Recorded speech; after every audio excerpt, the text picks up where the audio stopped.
My bench is based off both the Roubo and Scandinavian style bench.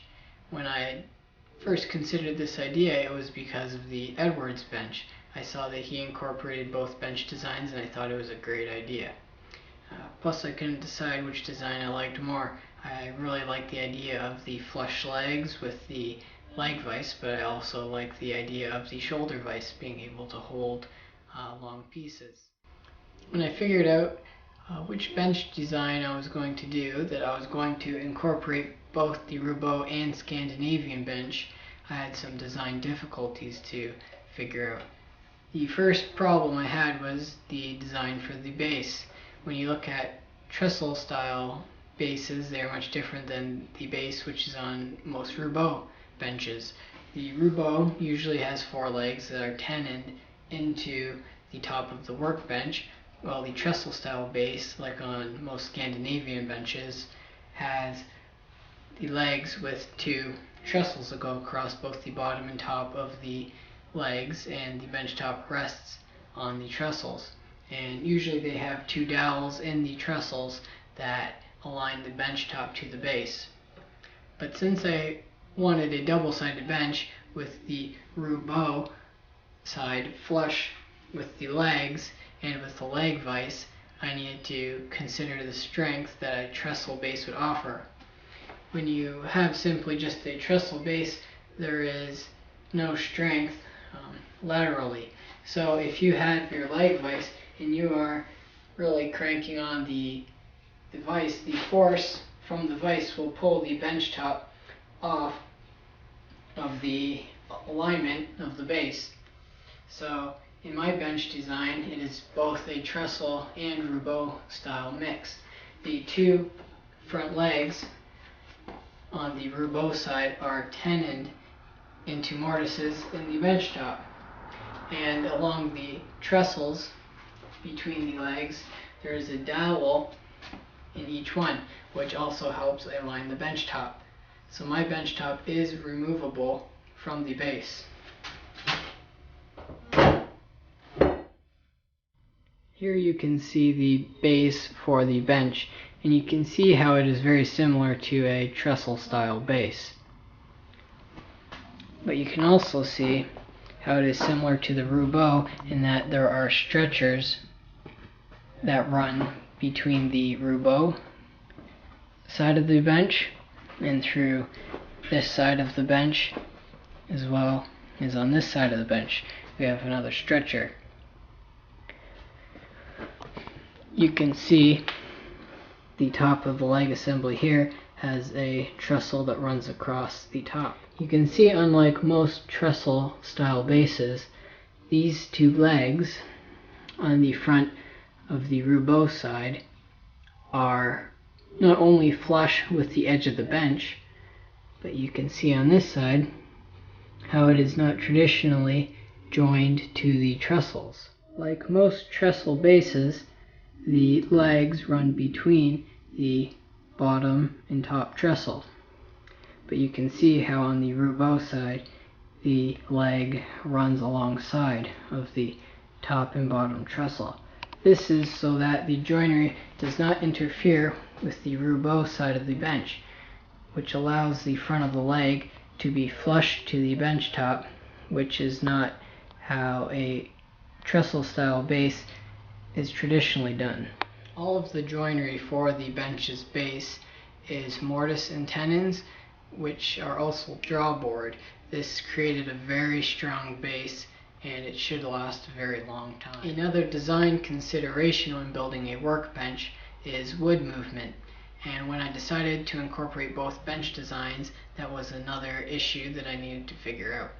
In the Scandinavian style bench, the wood movement is taken into account with the tool tray. The tool tray is allowed to close up minutely to allow for the bench top to expand into it. With the Roubo style bench, the base does not restrict the wood movement enough for that to be an issue. So since I have both bench designs, I allowed for wood movement within the center of the bench. Here I have a 3/4 inch gap which is allowed to close up and expand to allow for wood movement. The end caps on either side each have 4 bolts that run into the bench top, which hold the end caps to the bench but also allow for wood movement. Here you can see the 4 bolts that run through the end cap into the bench top. The 2 outer bolts are firmly attached to the top, while the 2 bolts in the center go through elongated holes so that the bench top is allowed to expand and contract, and those bolts will slide back and forth. You can see on this side of the bench the end caps also have 4 bolts which act in exactly the same way. Currently the gap in my bench top is exposed. For now I'll use it as a tool tray to hold chisels and saws. But I may in the future, if I find the gap to be inconvenient, make a wooden insert to fill the gap. There are also splines that run through the end caps and into the bench top, which hold the top to the end caps. If you look back at one of my previous videos, you can see how that construction is done. It is important when you make the parts for your bench top that you make the spacer block between the shoulder vise with the grain running in this direction. This allows for the spacer block to expand this way without prying apart the vise. The bench top thickness is different within each board. The end caps and the front edge of the Roubo side is 4 1/4 inches thick. But to make up for the variation between each board, there are spacer blocks on top of each of the leg trestles which make up for them. Here you can see the spacer block that runs on top of the trestle to make up for the difference in the bench top thickness. On this side you can see the spacer block as well. Here you can see the front stretcher that has the angled guide routed into it for the sliding deadman, as well as the groove in the top which has been routed. You can see here I have a lamination glued onto the front edge of the bench. Since this slab of wood for the bench top is not the same thickness as the end caps, I needed that lamination there. Like any other bench design, my bench has its pros and its cons. The advantage that my bench has over other benches is that it has 3 unique style vices.